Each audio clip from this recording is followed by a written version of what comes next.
यार, आपने कभी तो सोचा हो ना अपनी लाइफ में कि भैया सुपर बाइक ओन करेंगे, भाई 4 सिलेंडर बाइक ओन करेंगे, ओ भाई साहब एग्जॉस्ट लगा के तो मजा आ जाएगा। लेकिन किसी ने ये बताया नहीं होगा कि सुपर बाइक ओन कैसे करें। आज हम बताते हैं। देखो आज के टाइम में सुपर बाइक खरीदना कोई बड़ी बात नहीं है। Super bike is just like car की, मतलब कार जैसा इंजन मान लो, ठीक है। अब मान के चलो ये ऑलमोस्ट 1000 सीसी यानी 950 सीसी 4 सिलेंडर है। बस इसमें फ़र्क क्या है, इसकी चेसी में फ़र्क है। ये 2 व्हीलर में आ जाती है, तो ये जो है प्राइस वैसा ही है, लेकिन ये 2 व्हीलर है, ये फ़र्क होता है। मतलब इस वे में आप लेके चलो। और आजकल सेकेंड हैंड बाइक यानी सेकेंड हैंड सुपर बाइक लेना कोई मुश्किल वाली बात नहीं है, ठीक है। बहुत इजीली आपको फाइनेंस हो जाता है बाइक पे, और आप जैसे लाइक अ कार आप ऐसी बड़ी बाइक्स ले सकते हैं। आपको सबसे बढ़िया रेकमेंड करूँगा कि गाइस अगर हो सके तो सेकेंड हैंड बाइक की जगह न्यू बाइक लो हमेशा। न्यू बाइक एक ऐसी चीज़ होती है कि आप उसको रखते हो, आप उसको ओन करते हो, तो एक अलग ही फील आती है। देखो सुपर बाइक एक ऐसी चीज़ है, अगर वो आपके पास है तो आप अपना हाथ नहीं रोक सकते, थ्रॉटल हमेशा खुलता ही खुलता है। तो आप अपने पे लेके देखो, if you are own this new bitch, मतलब नहीं ले रहे हो आप, तो आपका हाथ रुकेगा। उसको एक बार टेस्ट करोगे, क्लच से रेव करोगे, गलती से क्लच हाफ क्लच दबा के रेव करोगे, तो इससे क्लच प्लेटें जाने का खर्चा होता है और काफ़ी सारा सिनेरियो बन जाता है बाइक में। तो always try to bought new bike और न्यू सुपर बाइक। लेकिन एक पल को जैसे मेरे साथ सिनेरियो बना, मैंने नई बाइक ज़रूर बुक करी थी, जैसे कि आप लोगों को पता है जो कि मेरे को पहले से फॉलो कर रहे हैं, ठीक है। मैं नई Z900 बुक करके आया था, because those new eyes and the shape is just love. But the point is मेरे साथ जो हुआ सितंबर में, उसके बाद मैं नई बाइक नहीं ले सकता था और मैंने फैमिली को भी चूज़ करा। सो जो उसका बजट था 9 लाख का, जो मेरा बजट था जिसमें मैं न्यू बाइक ओन करने की सोच रहा था, उसको मैंने डिवाइड कर दिया किस में, कार में और एक सेकेंड हैंड सुपर बाइक में, जो कि थी Z900 2017 वर्जन। तो मेरे घर में दोनों चीज़ें अब आ चुकी हैं।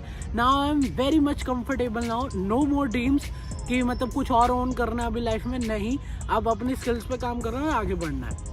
अब मेरे पास ये है, ये मैंने सेकेंड हैंड ली है और एक सेकेंड हैंड डीलर से ली है। अब आप जब भी सेकेंड हैंड बाइक लेने मार्केट में जाते हो तो आपको इतने सारे ऑप्शन मिलते हैं, और इतने सारे ऑप्शन इसलिए मिलते हैं क्योंकि जो सेकेंड हैंड बाइक आपको दिख रही है वो एक टाइम पे किसी ने खरीदी थी, या आज के टाइम पे कोई अगर बाइक खरीद रहा है जो कि मान के चलो सुपर बाइक की कैटेगरी में आती है, 4 सिलेंडर है, 3 सिलेंडर है, तो अगर आज की डेट में निकली है ना, आज 6 तारीख है, तो वो मान के चलो 1 साल या 2 साल में वो सेकेंड हैंड मार्केट में आ ही जाएगी। बिकॉज रेगुलरली इन बाइकों को ओन करना, जैसे हम गाड़ी को ओन करते हैं ना, वो पॉसिबल नहीं रहता। बिकॉज हमारा माइंड डाइवर्ट हो सकता है, हमें और ज़्यादा पावर चाहिए, तो ये सारा सिनेरियो यहाँ पे बनता है। मैंने Z900 इसलिए ली थी because I am very much comfortable on this bike and I love this bike and this bike is just a raw power. So I decided to bought Z900 again. सो वो जो मेरे साथ में है, लेकिन मेरे साथ भी कुछ एक्सपीरियंसेस। तो स्टार्ट करते हैं कि अगर आप सेकेंड हैंड सुपर बाइक लेने आज के टाइम में मार्केट में जा रहे हैं तो किन किन पॉइंट्स का ध्यान रखिए और कैसे और एक बाइक ओन करें, ठीक है। एक्सप्लेनेशन होगी, लेट्स स्टार्ट विद। देखो सबसे पहला पॉइंट मैं आप लोगों को बोलूँगा, नेवर ट्रस्ट अ डीलर। डीलर को कभी ट्रस्ट मत करो, ठीक है। वो उसका काम है, सिंपल सी बात है, हर कोई मार्केट में पैसा कमाने बैठा है। हर कोई बाइक जो है बाहर से चमका के आपको ऐसे दिखाएगा, देखो just like a new bike, लेकिन वो एक्चुअली में नहीं होती। तो नेवर ट्रस्ट अ डीलर। जान पहचान का है तब भी ट्रस्ट मत करो। हमेशा ध्यान रखो कि यू आर स्पेंडिंग और मनी, भले वो जान पहचान का होते हो, आपको थोड़ा रिबेट दे रहा है, मान के चलो 30,000 50,000 का रिबेट भी दे रहा है, लेकिन पॉइंट वही है, वो पैसे कमा, उसमें से भी वो मार्जिन निकाल लेगा, ठीक है। दोस्ती यारी में भी मार्जिन निकाल लेगा, और सिंपली आपको सीन ऐसा होगा कि आपको एक बाइक दे दी जाएगी। वो बाइक ठीक निकले या खराब निकले वो आपकी किस्मत है। अगर आपको किस्मत में नहीं चल रहा है तो उसके लिए मेरे सजेशन है कि आप जो है कावासाकी, जैसे मैं बाइक कावासाकी की है, मैं ट्रस्ट के चक्कर में नहीं लेके गया था, लेकिन मैं आपको रेकमेंड करूँगा कि आप जो है इसको सर्विस सेंटर लेके जाओ। अगर आप दिल्ली में रहते हो तो नारायणा वाले में राहुल है, हर्ष है, जो कि आपकी पूरी हेल्प करेंगे इस चीज़ में, ठीक है। और इसके अलावा कोई और ब्रांड है तो उनमें भी कोई प्रॉब्लम नहीं है, वो सारे के सारे आपको जो है एक हेल्प ही करते हैं। वो भले मिनिमम चार्जेस है, मान के चलो 6 लाख की बाइक ले रहे हो, 1000 रुपये खर्चने में बाइक को टेस्ट करवाने में, डायग्नो करवाने में कोई दिक्कत नहीं होनी चाहिए। तो टेक अ बाइक। अगर वो जो है डीलर वो बोले कि नहीं भैया आप चेक नहीं करवा सकते बाइक, मैं भी चल रहा हूँ ना, बहुत अच्छी बाइक है, तो उस पर ट्रस्ट मत करो, चाहे वो आपका जितना ही जिगरी है। First take a test ride, उसके बाद बाइक का टेस्ट करवाओ अच्छे से, ताकि वो जो सेकंड बाइक है जितने किलोमीटर वो चली हुई है वो जेन्युइन हो, और साथ ही साथ उसके अंदर ज़्यादा कोई काम ना हो। देखो सेकंड चीज़ है, काम तो होगा, ऑब्वियस बात है, नहीं तो सारे न्यू लेना। सेकंड चीज़ यही होता है, थोड़ी बहुत चल के होती है, थोड़ा बहुत काम करवा के हम उसे चला सके। अब मैंने ये जो बाइक ली थी मेरे को अराउंड 6 या 6.5 में अंदर मिल गई थी। अब इसका सारा सिनेरियो यही बनता है, इसके ऊपर मैं लाख रुपए और लगा दूं तो मैं विन विन सिचुएशन में हूँ, क्योंकि न्यू बाइक आ रही है 9.5 की, मेरे को जो है पड़ रही है 7.5 की, तो मेरे को कोई इशू नहीं है, ठीक है। तो ये सारे सिनेरियो मैं आपको समझा के चल रहा हूँ यहाँ पे कि टेस्ट योर बाइक। उसके बाद दूसरा पॉइंट ये है, जब आप बाइक को देख रहे हो, इतना चेक करवा रहे हो, तो बाइक के लीगली सारे डॉक्यूमेंट्स भी पूरे होने चाहिए। मतलब बहुत सारी ऐप्स हैं, वाहन वगैरह, सेकेंड हैंड कोई भी चीज़ लेने जाओ मतलब व्हीकल्स में, तो वहाँ पे चेक करना मत भूलना।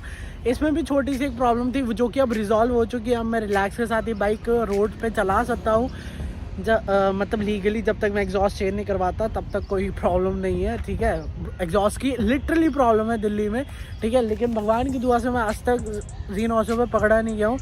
पिछली वाली पे बस हिमाचल में पकड़ा गया था, यहाँ पे नहीं पकड़ा गया हूँ। तो be careful if you are own the bike जिसमें एग्जॉस्ट लगा हो। दिल्ली में प्रॉब्लम है, लिटरली है, और दिल्ली से बाहर भी बहुत सारी प्रॉब्लम। छोटी सी डिटेल दे दो, तो अगर आप लेने जा रहे हो तो आगे का नंबर प्लेट भी लेना मत भूलना, और बाइक का स्टॉक एग्जॉस्ट, अगर उसमें पहले से कोई स्टॉक मतलब लगा हुआ है ना एग्जॉस्ट, तो उसका स्टॉक एग्जॉस्ट भी लेना मत भूलना, बिकॉज स्टॉक एग्जॉस्ट काफ़ी कॉस्टली आता है। और स्टॉक एग्जॉस्ट ऐसी चीज़ है, जैसे आपका कभी ऐसे प्लान बन गया कि आपको ट्रिप पे जाना है, तो उसमें स्टॉक एग्जॉस्ट काम में आएगा। लीगली नहीं, आपके कानों को सुकून मिलेगा लिटरली, इसलिए, ठीक है। मैंने Z900 के साथ एग्जॉस्ट लगा के टूरिंग करी है, सो आई नो कि भैया कितना हेक्टिक हो जाता है वो मामला। सो अब स्टॉक एग्जॉस्ट, उसकी जितनी भी स्टॉक चीज़ें हैं मॉडिफिकेशन के बाद वो, और उसके आगे की नंबर प्लेट लेना मत भूलना, बिकॉज आजकल बाइकों और कार की वैल्यू आगे के नंबर प्लेट से है। अभी मैंने इसमें थर्ड पार्टी लगा रखी नंबर प्लेट, बट जैसी मेरे नाम बाइक होगी जो आती है अथॉरिटी की तरफ से नंबर प्लेट, वो लगा दूंगा। और पुलिस वाले ने रोका था, मैंने उसको बता दिया था, सर मैं I bought this bike second hand, so मेरे को जब तक मेरा नाम नहीं होती है मैं नंबर प्लेट मंगवा नहीं सकता। तो वो चिल होते हैं, उनको समझ में आ जाती है अगर आप प्यार से बात करो तो, ठीक है। तो stock things and number plate is mandatory कि उनसे लेनी ले। जब आप बाइक लेने जा रहे हो तो कोशिश करिएगा कि आपको जो, अगर उसमें पहले से एग्जॉस्ट लगा हुआ है तो वो हद से ज़्यादा आपको ओरिजिनल मिले, बिकॉज ओरिजिनल एग्जॉस्ट पे जब बाइक चली होती है तो वो रिफाइंड होती है। जैसे ये रेप्लिका पे चली, देखो सिंपल मैं आपको एक बात बोल देता हूँ, ये बाइक ली है मैंने बनाने के लिए, मैं इसको धीरे धीरे बनाना स्टार्ट कर रहा हूँ। इसको मैं बनाना स्टार्ट पहले से करता था, बट मेरे को गाड़ी लेनी पड़ी। एग्जॉस्ट आप हद से जो है ओरिजिनल लेने की कोशिश करो। अगर रेप्लिका लगाए तो उसको बोलो भैया मेरे को स्टॉक एग्जॉस्ट साथ में दे दो, क्योंकि स्टॉक एग्जॉस्ट चाहिए होता है यार। मैं लेके आया हूँ, लेकिन उसका एक्चुअली प्रॉब्लम क्या है, इसका बेंड पाइप चेंज है ना, तो उसका स्टॉक एग्जॉस्ट का बेंड पाइप चाहिए मेरे को, ताकि जो है यहाँ पे जिसमें बेंड पाइप में ही है ना वो क्या बोलते हैं हैंग करने का, तो ये मेरे एग्जॉस्ट में, तो मेरे को वो चाहिए। तो फुल हेडर्स वगैरह के साथ एग्जॉस्ट लेना, ठीक है। तो ये बात का ध्यान रखना। इससे ज़्यादा ध्यान देना टायर्स पे, बिकॉज सुपर बाइक के टायर काफ़ी ज़्यादा महंगे हो गए हैं। और मेन एक और बात है कि इंडिया में जो है अब आए हैं अपोलो की तरफ से टायर, लेकिन वैसे बहुत ज़्यादा कॉस्टली टायर आते हैं इनके।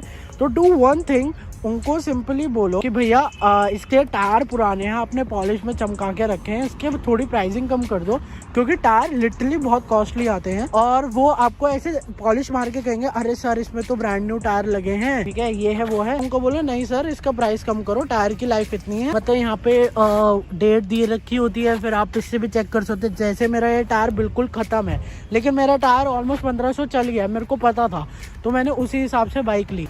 जैसे मैंने एक सुपर बाइक जो है ओन करके उसको सेल आउट करा, वो भी मैंने सेकंड हैंड ली थी। उस पे मैंने वो थोड़ी सी महंगी इसलिए ली थी क्योंकि उसमें काफ़ी ज़्यादा चीज़ें लगी हुई थी, मतलब पावर कमांडर वगैरह वगैरह सब लगा होता। लेकिन जब मैं उसी सेम बाइक को सेल करने गया तो उसका प्राइस बहुत कम बोला गया। एक जगह पे बोला कि एक्सेसरीज की कोई वैल्यू नहीं होती, हम निकाल देंगे। तो मेन मुद्दा ये है कि अगर आपको कोई बाइक सेल आउट कर रहा है ये बोल के कि भैया बाइक में बहुत सारी एक्सेसरी लगी है, ये लगा है वो लगा है, तो उनको बोलो भैया आप निकाल के रख लो, मैं खुद लगा लूँगा एक्सेसरीज, लेकिन आप इसका प्राइस कम कर दो।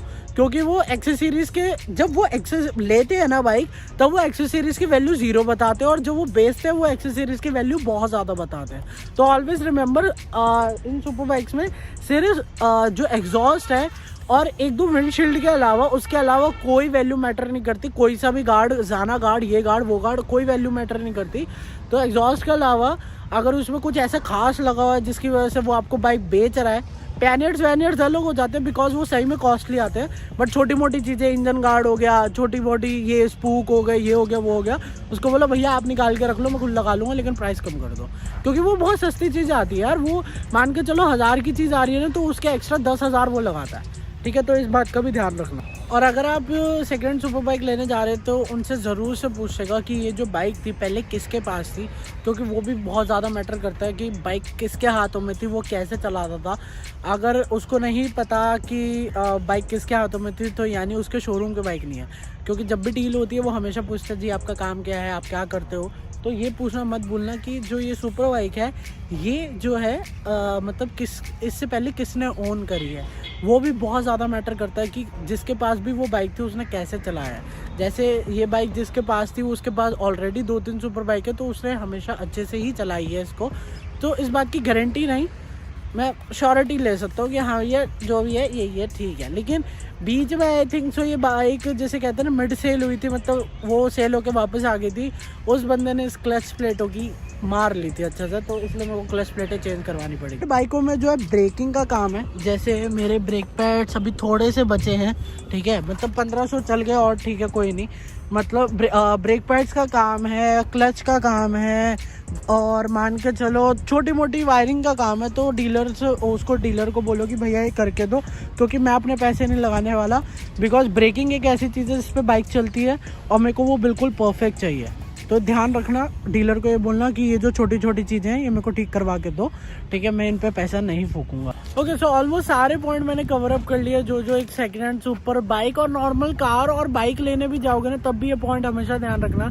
लेकिन एक सुपर बाइक में ये चीज़ें ज़्यादा ध्यान से आती है, because super bike is not a little thing, ये बहुत ज़्यादा मैटर करती है। 2 व्हीलर्स के एक्सीडेंट सही में बहुत ज़्यादा होते हैं, और उसके बाद जो इतनी पावरफुल चीज़ आप ले रहे हो तो वो बिल्कुल भी आप ख़राब अफोर्ड नहीं कर सकते। मेरे को प्रॉब्लम आई थी, इसलिए मैं आपको एक्सपीरियंस अपना शेयर कर रहा हूँ।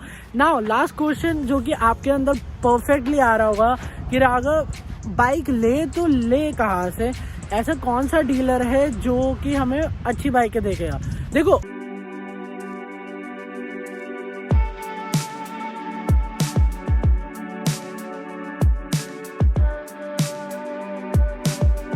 इसी के साथ इस वीडियो को हम समाप्त करना चाहेंगे। I hope you love this video, because मेरे को ये वीडियो इसलिए बनानी थी क्योंकि काफ़ी लोग पूछ रहे थे कि राघव आपने बाइक ली, आपका एक्सपीरियंस कैसा है। यार नई बाइक लेना इट्स फर्स्ट प्रेफरेंस, बट मेरी तरह जहाँ पे मैं नई बाइक बुक करके आया था फिर मैं अपने पैर पीछे कर लिए, तो ऐसा लाइफ में किसी के साथ भी हो सकता है। अगर मेरे साथ हुआ तो हो सकता है भगवान न करे आप लोगों के साथ हो, लेकिन यू नेवर नो, ठीक है। तो ये एज अ बाइकर दिल से ये वीडियो बनाई है मैंने। I hope you love it and thank you so much guys for watching this video. Please इस वीडियो को शेयर कर देना, बहुत लोगों के राइडिंग ग्रुप होंगे जो कि मतलब सोच रहे हैं सुपर बाइक लेने का, हम भी यही सोच रहे हैं एक और ग्रुप में सुपर बाइक ले आए, तो उनमें शेयर करना मत भूलना। इस वीडियो को लाइक कर देना, कमेंट कर देना अगर आपको कोई एक्सपीरियंस है अच्छा या बुरा, और साथ ही साथ सब्सक्राइब कर देना चैनल को, ठीक है। Thank you so much for watching this video, I hope you love it and या दैट्स इट फॉर टुडे।